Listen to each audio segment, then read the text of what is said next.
할렐루야. 2월 27일 새벽 말씀 묵상입니다. 오늘은 제가 연예 목사 안수자 교육을 섬기는 관계로 출타해서 이제 이 말씀으로 묵상을 대신하겠습니다. 오늘 말씀은 요한복음 8장 1절에서 11절까지 말씀입니다. 예수는 감람산으로 가시니라. 아침에 다시 성전으로 들어오시니 백성이 다 나아오는지라. 앉으사 그들을 가르치시더니 서기관들과 바리새인들이 음행 중에 잡힌 여자를 끌고 와서 가운데 세우고 예수께 말하되 선생이여, 이 여자가 간음하다가 현장에서 잡혔나이다. 모세는 율법에 이러한 여자를 돌로 치라 명하였거니와 선생은 어떻게 말하겠나이까? 그들이 이렇게 말함은 고발할 조건을 얻고자 하여 예수를 시험함이러라. 예수께서 몸을 굽히사 손가락으로 땅에 쓰시니 그들이 묻기를 마지 아니하는지라. 이에 일어나 이르시되 너희 중에 죄 없는 자가 먼저 돌로 치라 하시고 다시 몸을 굽혀 손가락으로 땅에 쓰시니 그들이 이 말씀을 듣고 양심의 가책을 느껴 어른으로 시작하여 젊은이까지 하나씩 나가고 오직 예수와 그 가운데 섰는 여자만 남았더라. 예수께서 일어나사 여자 외에 아무도 없는 것을 보시고 이르시되 여자여, 너를 고발하던 그들이 어디 있느냐? 너를 정죄한 자가 없느냐? 대답하되 주여 없나이다. 예수께서 이르시되 나도 너를 정죄하지 아니하노니 가서 다시는 죄를 범하지 말라 하시니라. 아멘. 오늘 본문은 간음하다가 현장에서 잡힌 한 여인을 가운데 세우고 전개되는 이야기입니다. 우선은 이 여인을 끌고 온 서기관과 바리새인들의 의중을 보게 됩니다. 6절을 보면 고발할 조건을 얻고자 하여 그랬습니다. 예수님은 우리를 구원하기 위한 사랑으로 오신 분입니다. 그러나 현장에서 간음하다 잡힌 여인, 율법에 의하면 돌로 쳐 죽여도 됩니다. 그러니 돌로 쳐 죽이라고 한다면 예수님의 사랑이 무너지게 됩니다. 그렇다고 무조건 용서하라고 하면 율법을 지키지 않는다고 또 꼬투리가 잡히게 됩니다. 하나님의 아들이신 예수님이시니 계명을 어길 수도 없습니다. 구원자로 오신 예수님이시니 사랑의 용서를 하지 않을 수도 없습니다. 이런 난감한 상황에 처하게 만들었습니다. 하지만 예수님은 이 상황을 지혜롭게 대응하십니다. 이 여인을 가운데 세우는 것에서 그치지 않고 예수님까지 가운데 세우고 정죄하려고 했던 저들을 오히려 그들 스스로 마음으로는 가운데 세워짐을 당하게 하고 그들 스스로 다 도망치듯 물러가게 만들었습니다.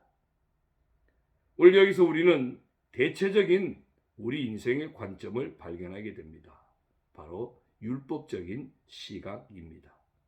서기관이나 바리새인들처럼 율법적인 시각에 붙잡혀 있는 사람은 언제나 자신이 아닌 다른 누군가를 판단하고 정죄하며 비판하는 시각을 가지고 살아갑니다. 언제나 남을 희생시키는 일은 즐겨하지만 정작 자신은 보지를 못합니다. 누군가를 늘 가운데 세우는 자가 됩니다. 그러나 이런 사람들이 모르는 것이 있습니다. 전도서 10장 8절에서 함정을 파는 자는 그 함정에 자신이 빠지게 된다고 말씀하신 것처럼 결국에는 자신들이 그 가운데 세워지게 될 것입니다. 모르드게를 죽이려고 흉계를 꾸미고 기둥을 세웠던 하만이 자신이 그 기둥에 매달린 것과도 같습니다. 다음 우리는 또 전혀 다른 관점을 보게 됩니다. 그것은 예수님의 시각입니다. 우리가 가져야 할 시각이기도 합니다.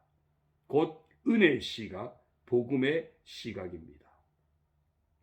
이 시각은 언제나 용서의 시각에 초점이 맞추어집니다. 자신을 돌아보는 시각이 됩니다. 특별히 예수님을 통해서 볼 때 이 시각은 자신을 희생함을 통해 이루시고 성령을 보내심으로 언제나 이런 시각으로 살게 하셨습니다. 자신을 내어줌을 통해 자신이 친히 그 가운데 세워짐을 통해서 이루셨습니다. 골고다 언덕에 세워진 십자가 양쪽의 흉악한 강도와 비교할 때 그 가운데 십자가는 마땅히 오늘 내가 못 박혀 있어야 할 것이 아니겠습니까?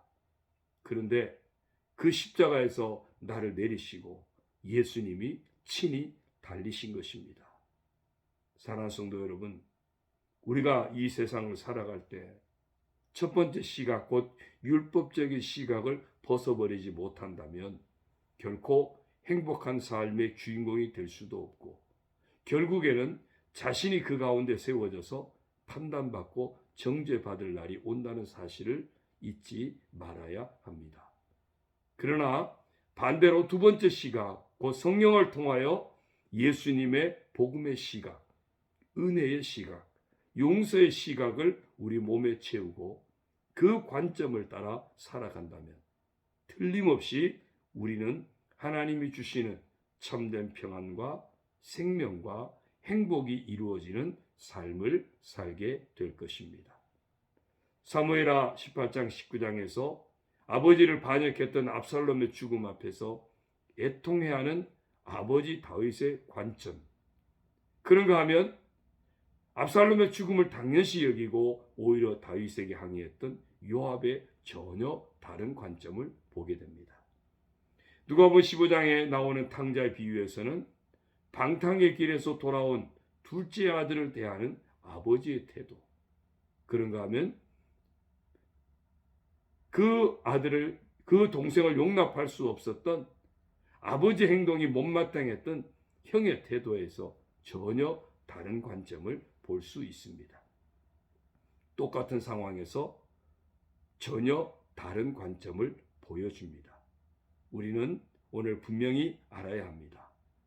남을 가운데 세우려고 하는 사람은 결국 자신이 그 가운데 세워질 것이고 자신의 실체가 낱낱이 드러나게 되어서 심판의 대상이 된다는 사실을 알아야 합니다. 반대로 예수님처럼 자신이 오히려 가운데 세워지면 가운데 세워지셨던 예수님께서 우리의 모든 허물을 덮어주시고 용서하셔서 새 삶을 살게 해주시는 은혜를 받게 하십니다. 그래서 남을 살리는 자가 되고 자신도 함께 사는 자가 되어집니다.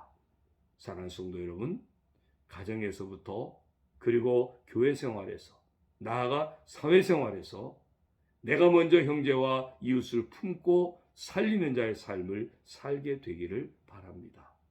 이제 더 이상은 누군가를 가운데 세우고 율법적인 시각으로 판단하는 삶은 내려놓으십시다.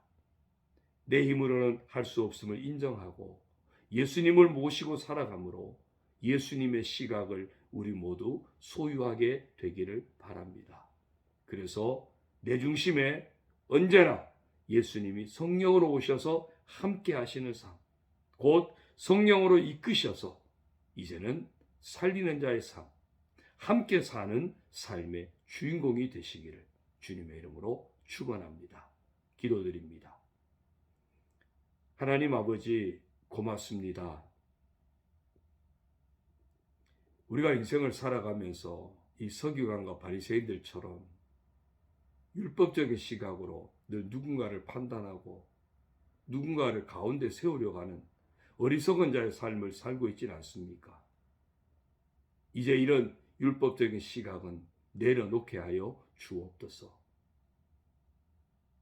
예수님 그 사랑의 시각, 은혜의 시각을 저희들이 품게 하여 주옵소서. 우리가 세워져야 될 그 자리, 우리가 못 박혀야 할 그 자리, 오히려 예수님이 대신 세워지시고 못 박히셨던 것을 우리가 기억합니다. 그러면서 모두를 사랑으로 품고 용서하시고 구원의 길로 이끄셨던 예수님의 그 사랑의 모습을 기억합니다. 이제 우리가 예수님 모시고 예수님 주시는 그 용서의 은총을 덧입게 하여 주시고 이제 우리도 예수님의 마음, 예수님의 시각을 가지고 서로 사랑하고 용서하는 삶, 형제와 이웃을 품는 삶, 함께하는 아름다운 삶, 복된 삶을 살아가는 저희들 되게 하여 주옵소서. 저희들이 있는 우리의 가정으로 저희들로 말미암아 우리 가정이 행복한 가정, 화목한 가정이 되도록 가꾸는 역할을 감당하게 도와주시고 저로 말미암아 우리 교회를 더 아름답고 행복한 화목한 교회로 만드는 역할을 감당하게 하시고 저로 말미암아 세상 곳곳에서 선한 영향력 끼치며 서로 품고 사랑하고 축복하는 화해하는 곳으로 바꾸어가는 참된 믿음의 사람으로 이 하루도 살아가게 하여 주옵소서. 아버지 하나님, 우리 교회, 우리 온 성도들 한심령하시며 우리 성도들 가정과 모든 삶들을 주님께 의탁합니다. 이 하루도 복되고 아름답게 하여 주옵소서. 건강하고 평안하며 주의 은혜로 승리하는 삶, 형통하는 삶을 살게 하여 주옵소서. 하나님의 사랑을 힘입어 마음껏 사랑하고 축복하고 돌보고 위로하고 격려하는 그런 삶을 살아가게 하셔서 선한 영향력을 끼치는 복된 하나님의 사람 되게 하여 주옵소서. 오늘도 믿음을 지켜가게 하시고 오늘도 우리에게 맡겨진 모든 삶의 자리 주님께 쓰임받는 사명자로 살아가는 저희들 모두가 되게 하셔서 남은 자의 반열에 서게 하여 주옵소서. 모든 것 감사드리옵고 예수님의 이름으로 축복하며 기도드리옵나이다.